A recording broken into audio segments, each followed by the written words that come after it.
Alright, guys, can you see your chair? Because I can't see you that way. I don't want to give you my side. It's kind of rude. It's okay, we won't take it as rude. We don't really care. We're just oh my dad saw your slideshow. Thank you very much. I really appreciate that. Okay. Girls, let's go. We want to get started. They're recording you sitting down in this already. They're recording me? In the name of the Father, and the Son, and the Holy Spirit, one God, amen. Thank you for coming back super punctual. You guys are What does punctual on time. We're going to talk a little bit more about this idea of pain. As I came around and looked at your list, there was a lot of good stuff on there. Okay? St. Paul actually, in 1 Thessalonians chapter 2, verse 3 and 4 says, he's talking to his disciples, St. Paul's disciples. And he's saying to them, when you go and teach people about God, train them how to suffer. Train them how to endure. Train them how to live with less. Okay? And live joyfully with less. Okay? So, the Bible also tells us that we must, through many tribulations, enter the kingdom of heaven. That's the way. There is going to be struggle. It's a promise. I want to share this video with you. Back in, I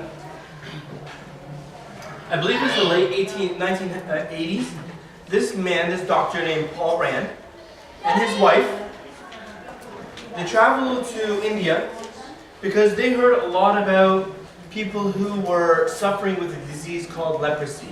And I know you've heard of leprosy because our Lord Jesus Christ saved and healed many people in the Bible from leprosy. Lepers have a problem, and I'll tell you what the problem is. A leper has sensory things on his body that don't work. In other words, if I was to grab Carol's finger and touch it, can you feel that? Tell me what's happening right now. You're tightening. What's that? You're like tightening. Can you guys hear her? How about now? Tightening even more. Even more, right? And if I continue to do that, what would Carol do? Stop! Scream, stop, or? Yeah, and Or? cry. Or to pull her hand away. Pull her hand away. If I refused to do that, she would pull her hand away. Wouldn't you, Carol? Wouldn't you pull your hand away? Yeah. You would, right? Here's the problem. What if I grab Carol's finger and she can't feel that? And I continue to push it really hard. And the pain can continue to increase. What if my finger was not a finger pressing down, but what if it was, thank you so much. What if it were a sharp object or the heat of a fire? It could cause like a Major burn, suicide or something. right? It could cause death. That's right. And that's the problem for lepers. A leper can't feel pain. So they walk into the corner of a wall and they don't feel that pain in their toe. But can't they see And when they're so, walking? what happens is that they don't get help for it, they don't put ice on it, and then their body starts to get infected and pieces of their skin start to die. Pieces of their body start to die. And then when your body, you have parts of your body that are dying, okay? You can't keep a dead piece of your body attached to you because that infection will spread all through your body and you will die. So what they end up having to do is amputate. They end up cutting off fingers and limbs and hands and all of that. Isn't that horrible?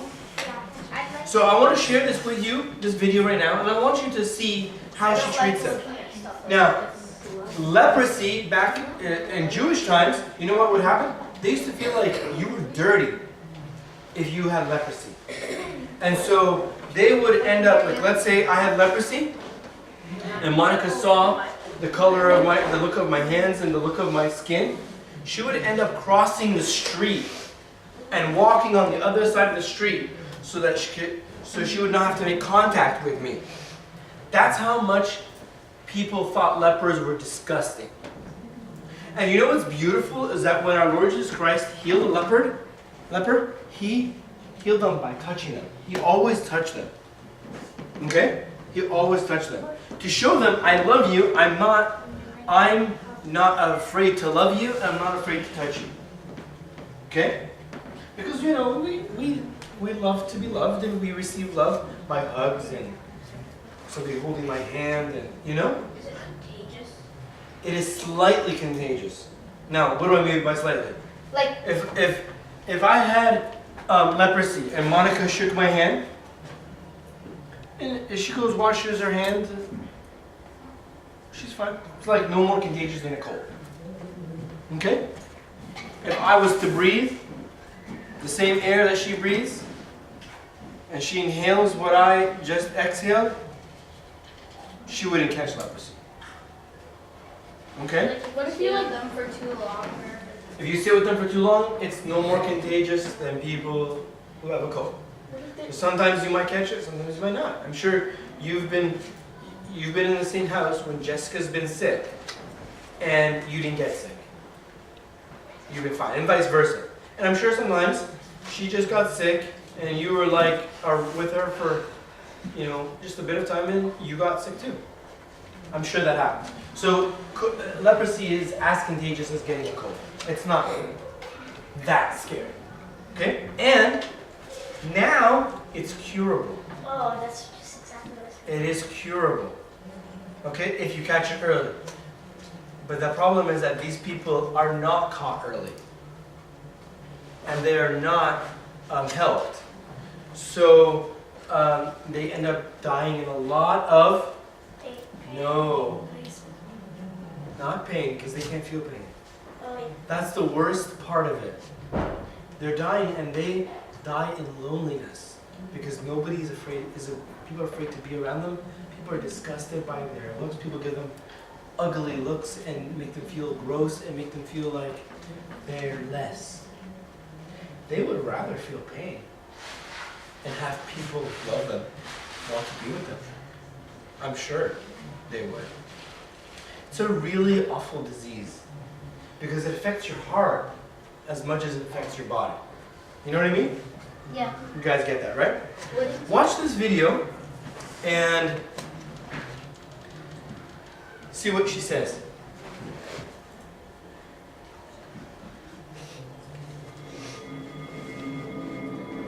Dr. Brand would just marvel at the wisdom of the designer in putting together the body.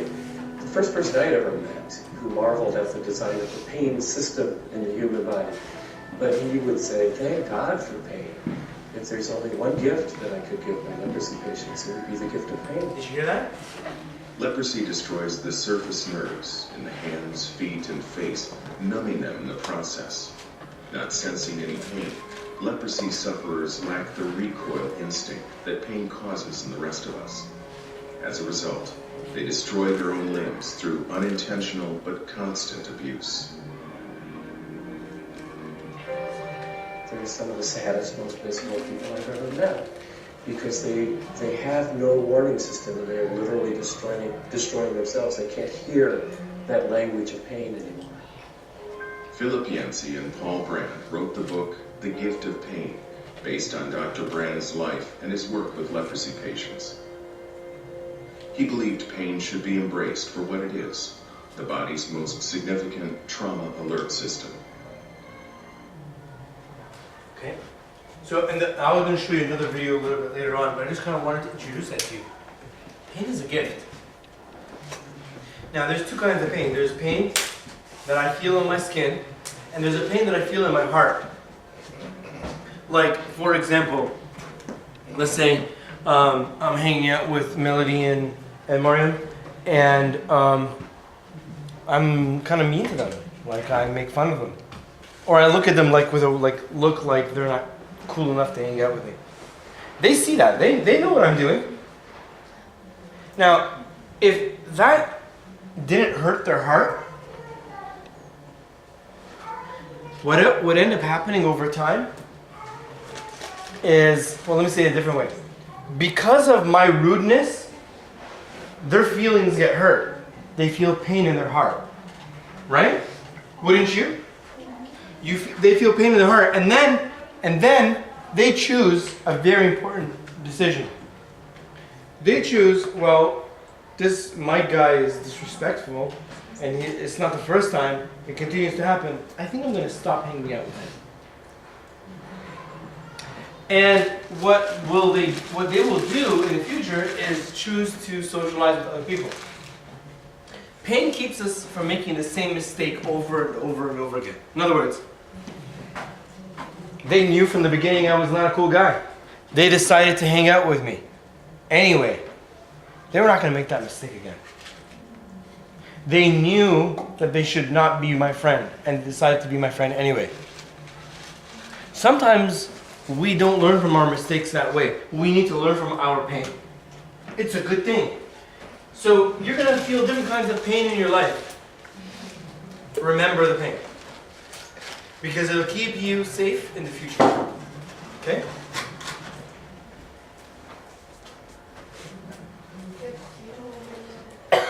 Okay? Listen to what Mrs. Brand says about her experience with lepers. She doesn't have leprosy. People came from hundreds of miles away to a small village in southern India to visit a surgeon and an ophthalmologist. These two English doctors changed a region forever by offering not only healing for the body, but also for the heart and soul. Paul and Margaret met while both were attending medical school in London, England in 1937. They were at the top of their class that first year. Margaret finished first and Paul second. It was clear that successful medical careers awaited them. We often didn't know at all what lay ahead of us. But we both had a very strong faith that the Lord who led us into that would take us through adventure by adventure. Both Paul and Margaret had experienced life in foreign lands. Margaret spent her youth in South Africa, while Paul grew up in India. You know, both of them, when they got married, understood that the only way they could get married was that they both wanted to be medical missionaries. And that was part of the arrangement, part of the understanding when they started dating. Paul proposed to Margaret in 1942 on the agreement that whoever was called first to mission work in another country, the other would follow. Margaret secretly hoped to go back to Africa, but Paul went first to the land of his childhood. In 1946, Paul was asked to join the Christian Medical College in Vellore, India, as one of two general surgeons on staff. He decided to go survey the situation before sending for Margaret and their two young children. Margaret was unsure if she should go. Many family and friends were opposed to it. I had now 2 hours to make up my mind. And the Lord gave me a vision. I saw this shining figure in front of me. Whether I had my eyes open or closed made no difference. It was there. And one hand was upraised, pointing east. I could see it, the sunrise was there. And I just answered, I said, Lord, in my heart, I said, Lord, if you want me to go to India, I am willing to go, but only if you take away this fear from me. I was really scared. And the figure began to fade. And in its place came the most wonderful sense. Talk about the peace that passes understanding. I have a whole new concept. It was a palpable peace. It was as if I'd come in on a cold day and somebody wrapped a warm blanket around me. And without any further hesitation, I just said, I didn't pray out loud, I just said, I'm going. I think it's fair to say that I went to India with the feeling that there was a lot of suffering there. And I was going to India in the name of Jesus Christ to help relieve human suffering, where there were no doctors and very little pain medication. But when I went there, one of the early things that I experienced was to see beggars along the side of the street and outside the temples, people with no fingers on their hands, blind, with feet that were either grossly ulcerated and covered with flies or amputated. And I asked people, what are those people? Oh, they said they've got leprosy. Leprosy? I'd never thought about leprosy. But why they got all those awful deformities? Oh, that's what leprosy does. When I first arrived, I had no inkling, and nor did Paul, that we were going to get 100% into leprosy work. We had no idea of leprosy. We were, like many other people, a little bit scared of it. Somehow, having gone to India to teach medicine and surgery at the Christian Medical College, I suddenly had the feeling, this is why I've come here.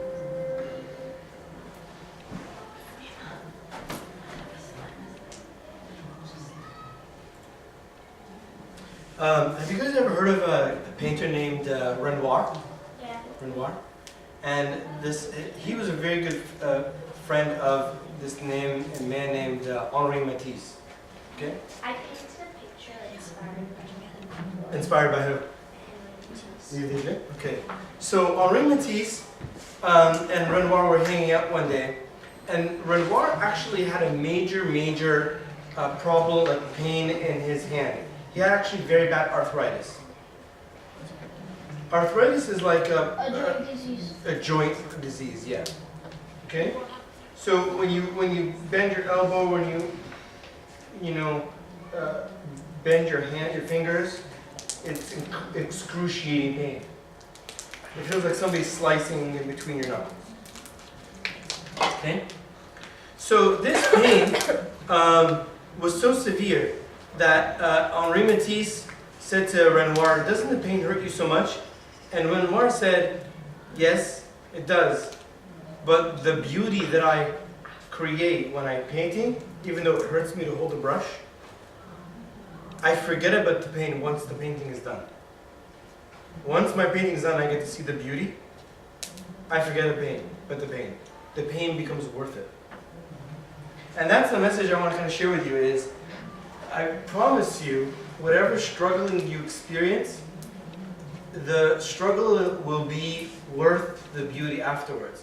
And you'll get beauty now in your lifetime, and you'll also get the beauty of eternal life. Struggling and pain is a way of Christianity. And unfortunately, and fortunately, it is a major difference between us and other belief systems. Remember that first question I asked you yesterday? What's the difference between us and Christianity?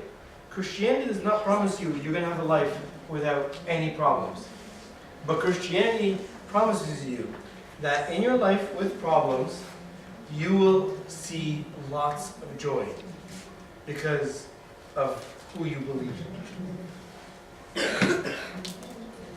He who suffered in the flesh has ceased from sin, that he no longer should live the rest of his time in the flesh for the lusts of men, but for the will of God. Sometimes we struggle, so that God reminds us, listen, get your priorities straight. And actually, I saw that on somebody's paper. Somebody said, we need to get our priorities straight. We can't always just do what we want. We need to care about the things that really matter and work hard at the things that really matter. And I saw it on somebody else's paper. We need to separate our wants from our needs. Okay? That's also very important. Okay? So, sometimes we have struggles in our life to build our faith. Can somebody read this for us? Okay, go ahead. Okay. To build faith. 1 Peter chapter 1, verse 6 to 7. In this you greatly rejoice, though now for a little while, if need be, you have been grieved by various trials, that the genuineness of your faith, being much more precious than gold that perishes, though it is tested by fire, may be found to praise, honor, and glory at the revelation of Jesus Christ. We sometimes go through struggles like fire, and that fire makes us stronger. It makes us purer. Okay? It makes us grow. It makes us grow. It teaches us obedience and discipline. These are all the benefits and the gifts of pain. It actually also helps us to comfort others. And this is a big one. Carol, can you read this for us? Yeah. To equip us to comfort others. Blessed be the God and Father of our Lord Jesus Christ, the Father of mercies and God of all comfort, who comforts us in all our tribulation, that we may be able to comfort those who are in any trouble with the comfort with which we ourselves are comforted by God. Can somebody explain that to me? It doesn't have to be you, Carol, but can somebody explain that to me? Somebody other than Marceline? Rebecca? We need to learn to just help others and treat others the way we want others to treat us. This is true if it's saying something more as well. It's saying something about why suffering is important. Marley? It's like saying when you suffer, you know that you need other comfort, so why not comfort the other person? True. What else does it say, Marceline? It says that God first comfort us tribulation. So we should also do that to other people or help them in some way, like comfort them. Comfort them. Look, with which we ourselves were comforted. In other words, when you went through a struggle, when you went through, this particular kind of struggle, let's say, and this is going to happen to you one day. You're going to go away to university. And you're going to be far from mom and dad. Not necessarily because, it's in a different city, but that might happen to you. But you may be, just there on your own. It's a massive university and mom and dad are not there with you. You need to figure it out. Or when you move away from home and you're dealing with getting your first job. Okay? And you feel homesick. You're going to meet other people at the same university or in your town that are also homesick. If God showed you something to help take care of that homesickness, you have to take that learning and give comfort to other people as well. So, maybe what makes you feel comfortable when you're lonely is somebody calling you up and just asking about you, or spending some time on the phone with you, or sending you some text messages, or mailing you something to make you feel like they're thinking about you. Well, why not share that with someone else when they're going through the same thing? When you struggled and you were comforted, share that knowledge now, that experience, with other people.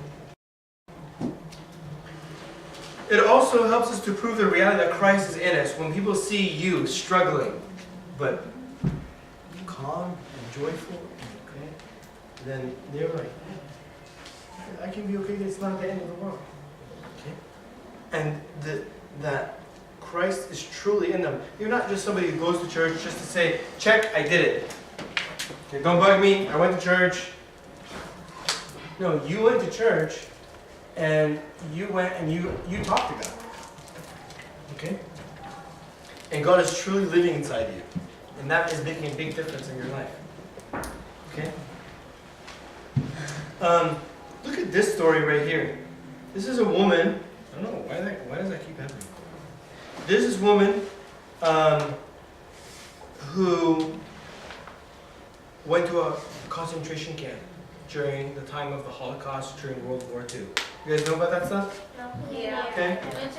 I know what. It's a concentration camp where the Jews were taken by the Nazis, okay, the German Nazis, and they were killed in thousands. They were thrown into furnaces alive because Hitler believed that the Jews were evil people. Yeah. Oh yeah. He was a little bit psycho. Yes. There's one person that they choose like the I can't hear Andrew. Sorry. There was this one person talking about how she was in concentration camp, and her sister got killed, and then one of this guy came that's from there, and tried to do that because she was talking about forgiveness, and he's like, Katie forgive me? So she had to. She didn't have to. She didn't have to, but she did. She did. She did. Because I think she She didn't believed. want to forgive, so Yeah. She forgave so because she felt forgiven, and because when you forgive, anger leaves you. And it's hard to live your life angry all the time. Watch this. This is an amazing story. Je m'appelle Francine Christophe. I know this. Je suis née le 18 août 1933. 1933, c'est l'année où Hitler prend le pouvoir. Voilà. C'est mon étoile. Je la porte sur la poitrine, bien entendu, comme tous les juifs. C'est gros, n'est-ce pas? Surtout sur une poitrine d'enfant, puisque j'ai 8 ans en ce moment-là. Il s'est passé dans mon camp de Bergen-Belsen quelque chose de tout à fait extraordinaire. Je rappelle que nous étions les enfants de prisonniers de guerre et à ce titre privilégiés.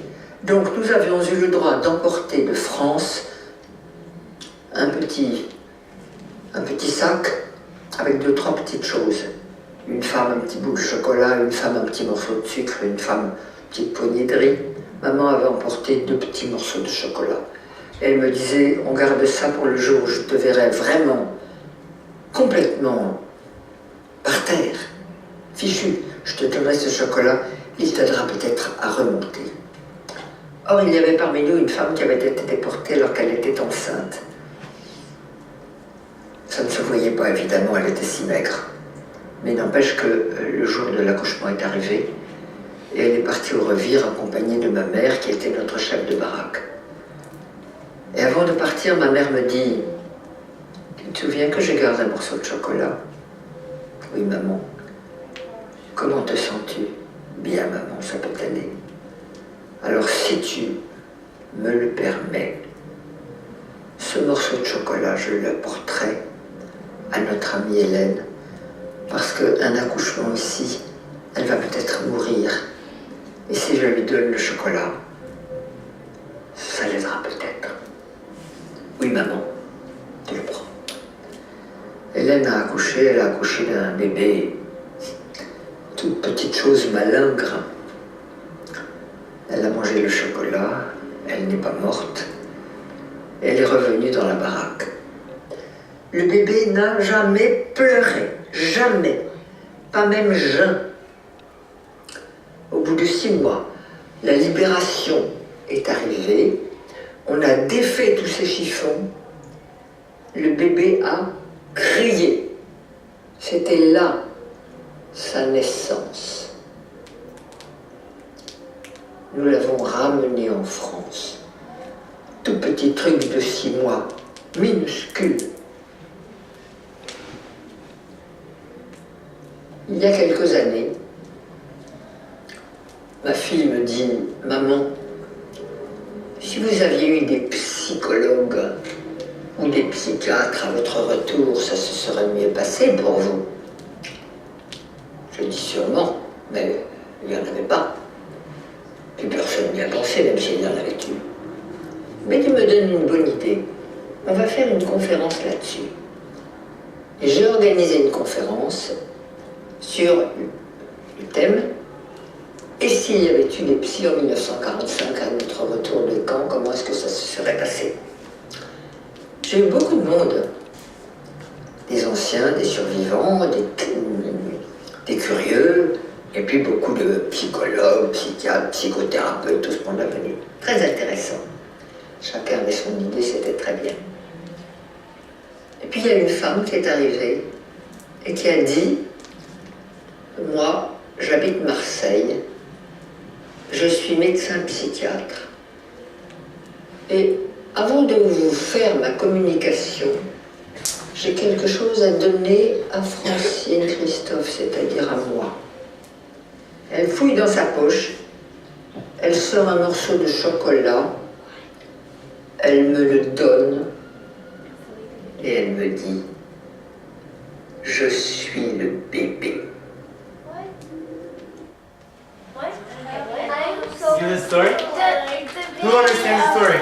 I don't Who get Melody, can you summarize for us what happened? Melody? Me? Yeah. Okay, I thought I said Monica or something. No, okay, anyways, so the lady, she was like, war and stuff, and her mom told her that she could give her a piece of chocolate when she fell down.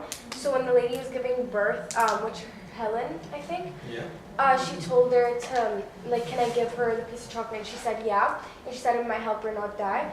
And then the lady didn't die and stuff. After that, like a few years ago, she said, she had a conference meeting where a bunch of people came. And this lady stood up and said, I have something for the Francine. baby. Yeah, Francie. And she pulled out a piece of chocolate and she gave it to her and told her, I'm the baby. Wait, I don't get it. What? The baby That was born. The baby that was born? Her daughter is the girl that Then gave her who's- chocolate. No, this doesn't make sense. That doesn't Okay, make so sense. after What's that? years, can I explain it again? Can I explain No, it? can I Do explain you want to explain it exactly the same way again? No, not the exact same way. Come on, Who let's gave birth? Oh. Wait, can I? At the Yeah. camp, this lady was giving birth. Okay, That let girl Melody's at gonna the explain to you, conference meeting. but It's slow. her? Slow. Okay. No, you're gonna say it to all of us, but she slow and with details. Okay, so back in 1933, she said that she was 8 years old, this lady, Francie, and she was in the camp or whatever. And then there was a lady, so Francie's mom had 2 pieces of chocolate for her. And she said, whenever you feel down, I'll give you the piece of chocolate and it'll make you feel better. So like, I don't know how many years later, but then a lady they knew, her name was Helen, was like pregnant and she was going into labor. And they said that she might die because she was super skinny and it didn't even show that she was pregnant. And then so Francie's mom told her, can I give the lady a piece of chocolate? And Francie said, yeah. So she said it might help her not die. And she gave her a piece of chocolate. And And did then, she eat it? la, she looked at it. Of course she ate it. Okay, and then a few years ago from like that video, she said she made a conference where a lot of people came of physio something. Psychologists and Yeah. psychotherapists Yeah, and and counselors. a lady stood up and pulled out a piece of chocolate for Francie and said that she was the baby. Yeah, this still doesn't make sense. The baby I grew know, up. it's like The baby, very good job, give me fun. The baby grew up. Yeah. So the lady who gave birth, Oh no, she was The baby gave grew her up. the chocolate in the conference. the baby that. Okay, She, you the know baby The baby grew up. She became an adult. She became a psychologist. She attended, she attended the conference. And she wanted to say thank you for helping me survive by giving my mom a piece of chocolate, which gave her enough strength to give birth to me. Here's the chocolate back on the penny.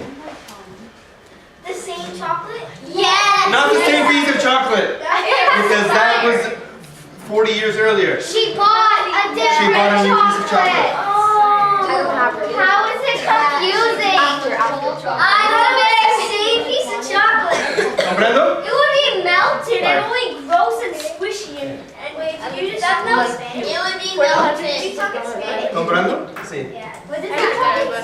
Spanish? Comprendo? Say hi, my name is You Michael. understand? Un petit. That's right. That means you're petite. No, petite means a little. Yeah.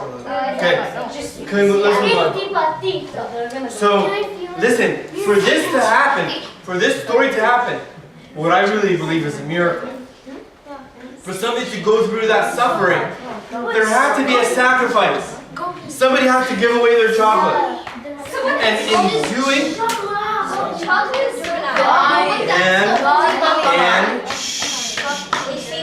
guys, and that act was an effort that was in cooperation with God, what we call synergy. And God was glorified in that action. Yes, go ahead. Okay, so God says to you, bring your own suffering. Bring your suffering to God. Bring your hurt to God. Bear your own suffering. In other words, tolerate it, endure, tough it out. Bear your other suffering. In other words, other people around you have hard times too. Help them also. Ask about them also. See if you can do something to make their suffering a little bit better. A new kid at school, somebody who just doesn't understand, a particular subject, someone who doesn't feel confident before a test. Say something to them so that you can take away some of their struggle. Bring your struggle to God and bring other people's struggle to God. Monica and Angelina. These last two things right here.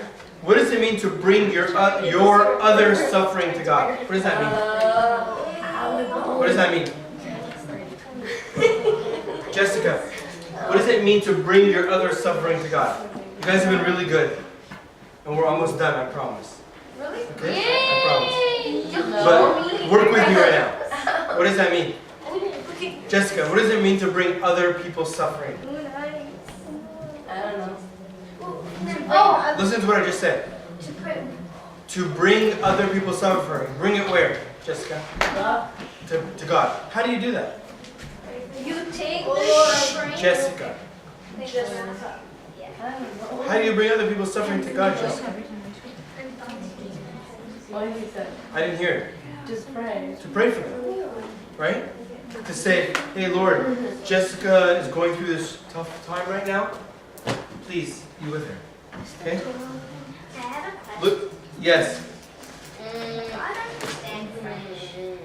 Yes. That's just It's a every lady. silly. He understands a whole lot. He understands more than French. He understands tough times. And he understands suffering. And this is what I was talking to you about earlier. Our Lord Jesus Christ in Gethsemane. Okay? Are we almost done? We are. We are done. Some people say, and this is really, okay, we're going to step it up a notch. 5th graders. Yes. I'm about to give you university level stuff right now. So I was thinking honestly last night to take this out of my slideshow. I was not really sure. Don't do that. We're gonna share it time. Yeah, but this is not just about maturity though. This is higher level thinking. It's okay. Give them something to Correct. suffer. Just don't use hard words. Quiet down please so I can share the point of this video with you. Is this only for 5th graders? We only have 12 minutes left. So we're almost done. Aren't we gonna write something? After this. Some people say, how can people, and a lot of people say this, and I'm sure you go to school with some of these people. And if you say to them, do you go to church? They say, no, I don't go to church. And you ask them, why do you don't go to church? And you say, because I don't believe there's a God. And they say, why don't you believe there's a, and you say, why don't you believe there's a God? And they say, how can there be a God when there's so much suffering in the world? Where was God when this happened to me in my family? Where was God when my mother was going through cancer? Where was God when my dad lost his job? Where was God when I was failing my test and I actually said his name? Karen. Have you watched God's Not Dead? I have. Exactly what I was Right? Yeah. So the answer to them is I'm not telling you. Let me ask you this question. We spent already a lot of time talking. And I spent a lot of blah, blah, blah. I said a lot of blah, blah, blah. Can you answer this question for them? No, listen. Seriously. Young people. If somebody says to you, where was God when I was going through suffering? What would you say to them? Well, yeah, it's tough. What would you say to them? Rebecca, what would you say? I would say, well, if you didn't suffer, then there would be no synergy, and you need to show like teamwork, and with suffering comes glory. So, It's virtually hard. okay. What would you say, Tony? God never left you. Well, he didn't save me. He didn't help me. He didn't cure my mom. Because Christianity doesn't guarantee you always 100% happy life. That's good. All the time, right? Now, You actually brought up a good point, Tony, and I'll come back to that in just a second. What would you say, Marcelina? I would say that whenever your mom got cancer or whatever reason, that God's carrying you through all the struggles that you have, and you're just not feeling it. So He's helping you, but you don't feel. Kara? Like, if say the mom died, for example, maybe it was better for her to die now because maybe she would have done something bad later and she wouldn't really go to heaven. So maybe it was like the right time for her to go now. Maybe it was the right time. Yeah. Only God knows that, right? Angelina, what would you say? I would say that He was with you, and like if your mom died, He probably wanted it to be for the best so she can go to heaven. Maybe it was for the best, yeah? Right? What would you say? No, I want to say, never mind. What would you say? Marla? Sorry. Lydia? Whenever I'm really hot, Yeah, go ahead. That's fine. Andrew, what would you say?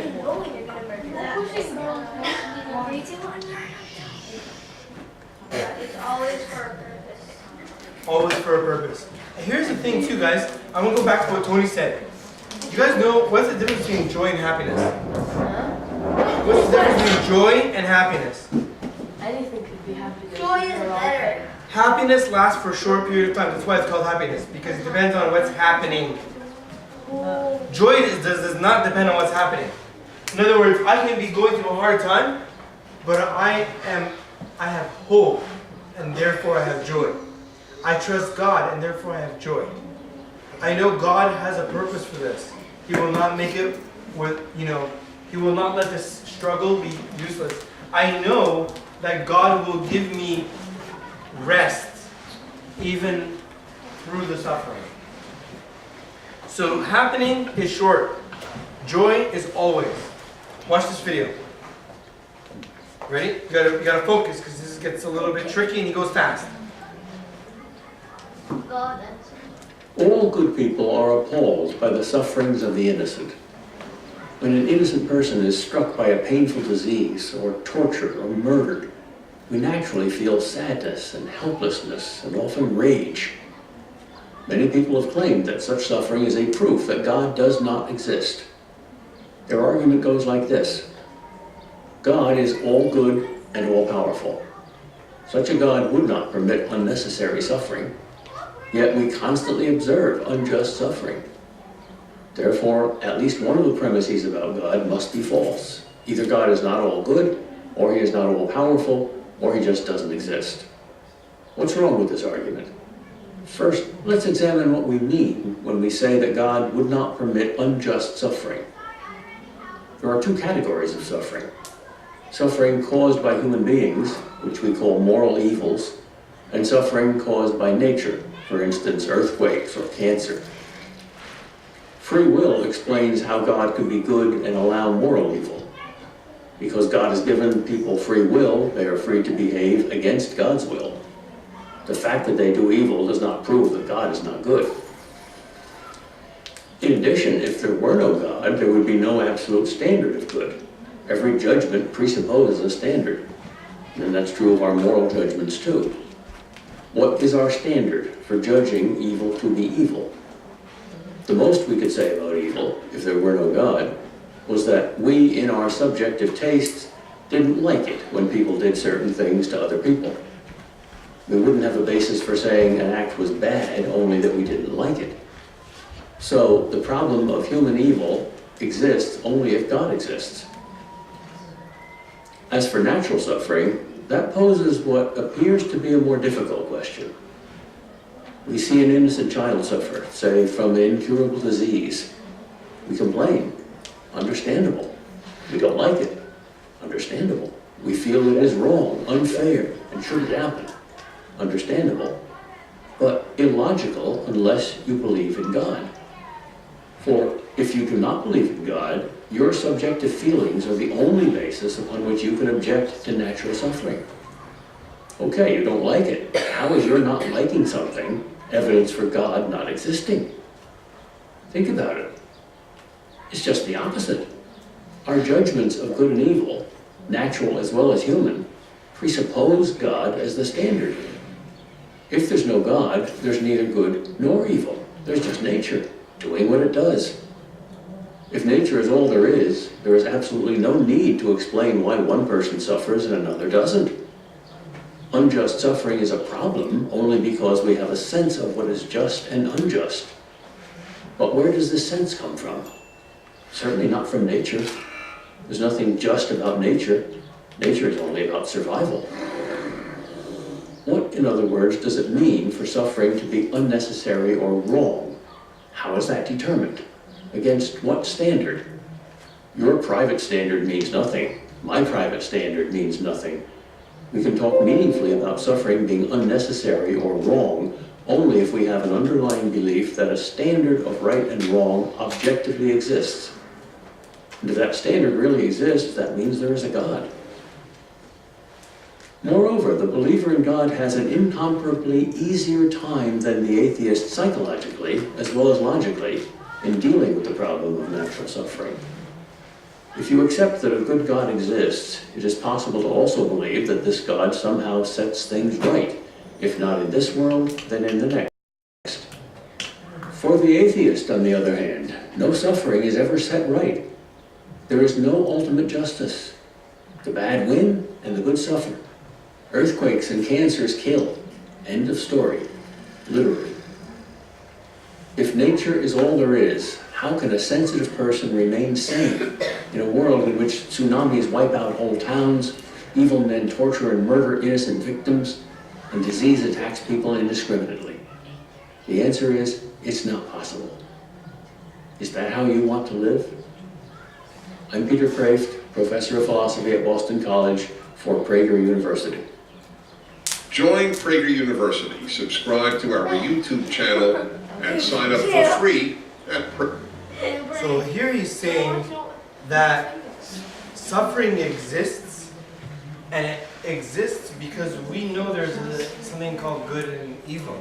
And we know something is good and something evil because God exists. God is good, so anything that's not Him is evil. And for us as Christians, we don't have a problem with suffering because we know and trust that God will make things right. He will even the score. He will be there to make things fair again, whether here on earth or in the next life. Okay?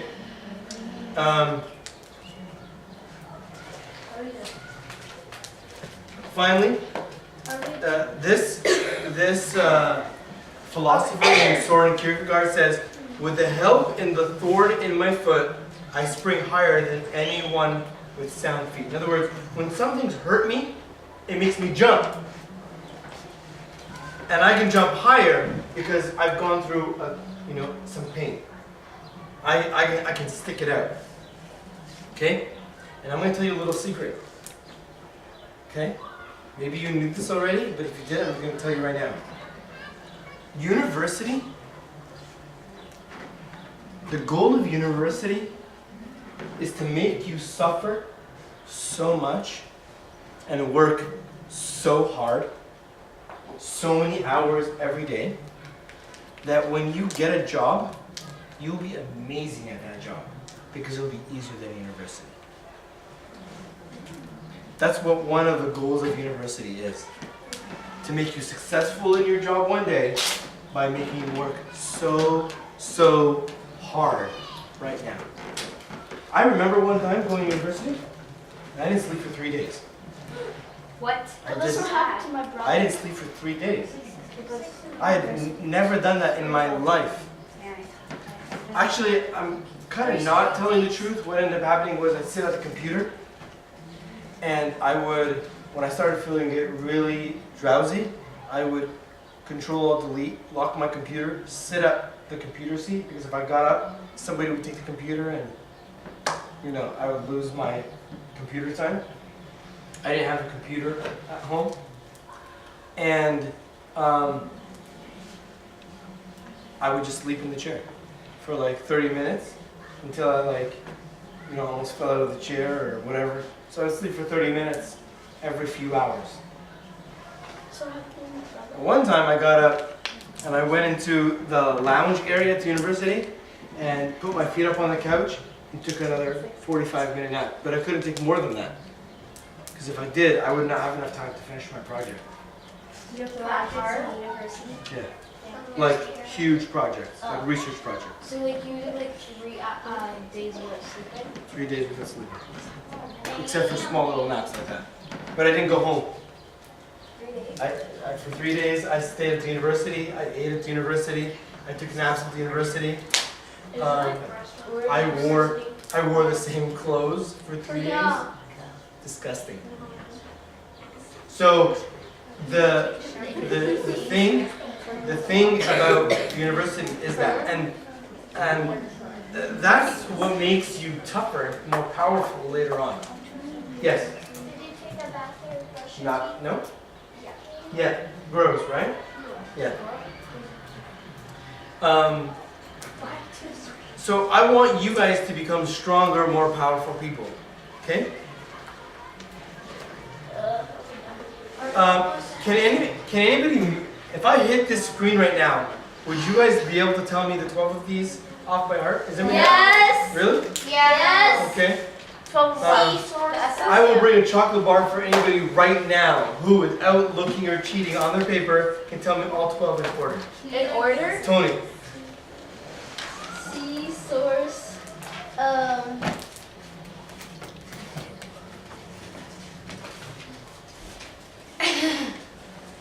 It's not on the page. It's the next. That's it? The first two? Oh. Angelina. Huge chocolate bar. Okay. You get to pick which one. C, source. Do they have to be in order? Yes. Wait, really? Okay. C, Really? source, strength. No. Yes? C, source, self, Yes? strength. Yes? Hey, no helping. Okay. That hard word. Yep. Sovereign. I'll give it to you. Sovereignty. Yeah. Sovereignty. Okay. Say it. Sovereignty. Good. Okay. You're at 5. You're more than a third of the way there. Success. No. Success was not even on the list. I know. Submission. Oh. Yeah, you saw. You guys want to try? Me.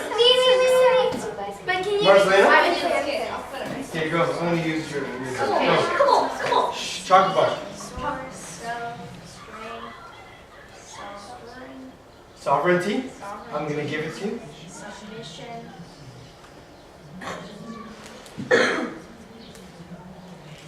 Halfway there. Oh, come on. You know it. I got it.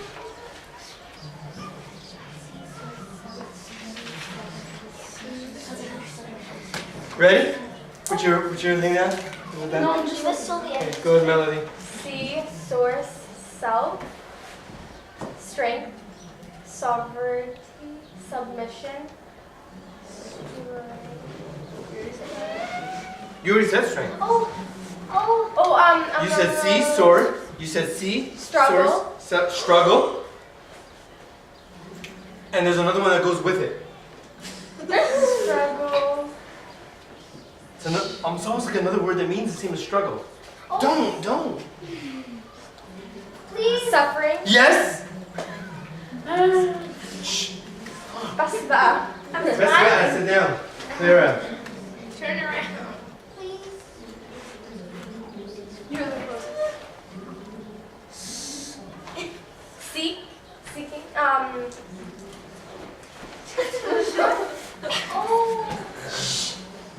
You're the one that's Spectacle. Okay, I'm trying to pretend glasses, spectacles. Ready? Sorry. Okay. What's the first one? The first one. C. Carol. Okay. Go. C, source, self, strength, serenity. No, serenity. I don't know what it's called. Sovereignty. Okay, yeah. I'll give it to you. Sovereignty. Say sovereignty. Sovereignty. Okay. Submission. Struggle. Stop. Stop. Hi, Claire. You're gonna mess this up. Go. Struggle. Oh, wait. Stop, Claire. Suffering. Struggle and suffering? Yeah. Yeah?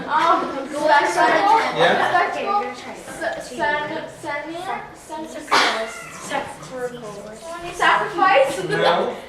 Yeah. Yes, but she cheated, so it doesn't count. Wait, no, it's not my fault she's standing up there. I never told her to stand up there. Okay, By go the way, ahead. she was just waving time. Or whatever, I could hear her in my ear. Can I do it again? What are you talking Wait, can I about? do it again? I was standing right here. I know, that's secret language, and our secret language, high means sacrifice. Okay, you're almost, you're missing two. What's the second? See, no, stop! No. Sense and, Sense. Senses? and, oh my gosh, she made me, synergy! Yeah. Huge double wrong. I know it. Okay. Mariam. Mickey. Okay, hold on. Mickey. Mariam. Yeah? Sovereignty. Hey, no, I'm saying it. That was in my head. See, Read your list. These are responsible. Go. Sovereignty. Sovereignty. Sovereignty. Sovereignty. Sovereignty. Submission. Struggle. Yes. Suffering. Yes. Spectacle. Senses. Wait, No. Wait before that. I'll make you a deal. No. I'll make you a deal. Sacrifice. Pause. That's a deal. How many people are in the room? A lot. 1, 2, 3, 4, 5, 2, 6, 3, 7, 4, 5, 8, 9, 6, 7, 8, 9, 10, 11, 12, 13, 14, 15. Okay. Wait, here- I can do it. 15. No, stop. This is what we'll do. The advantage of getting it right now was that you got to pick the chocolate. But this is what I'll do. I will go buy 15 chocolate bars. Okay? I will pick the variety. I'll pick all the ones. I will pick stuff that I like. Because if you don't get them, I'm gonna eat them all. And tomorrow, I can tell you to tomorrow, give them to me. if you get it right, I'll give you the chocolate bar. Take 3 away. Okay? Take 3 away. I'll give them to my kids. Can I just do that right now? Wait, self-strength, sovereignty, submission, struggle, Do it sacrifice. together. No, I didn't. No, wait. Sovereignty, submission, struggle, sacrifice, No. spectacle. No, I got seesaw. Okay, I got it. Spectacle, then sacrifice. Seesaw, self-strength. But very close. Can I try? Okay, I'm letting her try. And then me, because I put my ears. Go. Seesaw, strength. No. One. Oh, no, self-strength. Sovereignty, Self-strength. submission. No. Seesaw, self-strength. Submission, struggle, sacrifice. Wait, the word I got No, I was after Angie. Okay, seesaw. Hold on.